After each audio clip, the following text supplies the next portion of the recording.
Magandang hapon. Ayan guys, merienda tayo ng kamuti. Yan. Kamuti. Kapi lang kapartner nito guys. Kapi na walay asukal. Kaya mga tao dito nagkarasakit-sakit na sa may mga asukar. Kaya ayan.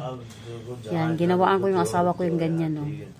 Titimplahan ko yan siya ng tea na walang asukal. Ayan, magmimerienda tayo guys. Kalami sa kamuti, oy. Lami kay sa tanan. Kamuti siya ng Pilipinas. Nagbabalat nga pala ako guys kay para sa asawa ko. Kasi binawalan siya ng manggagamot. Kasi sobra na siya kataas ng kanyang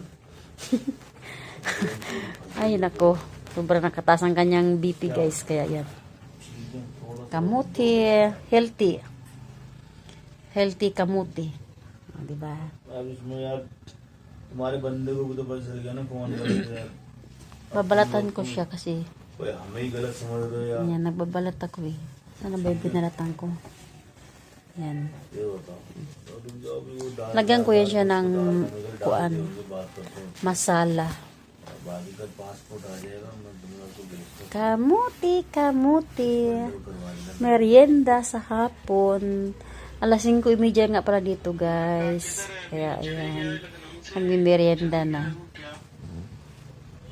Kanya iba-iba ng pagkain niya ngayon kasi अरे यार तुम bawal na चले sa गए kanyang क्या? manggagamot. चले गए घर बताओ जरा मुझे Puro kasi sila mantika dito guys, kaya ganon.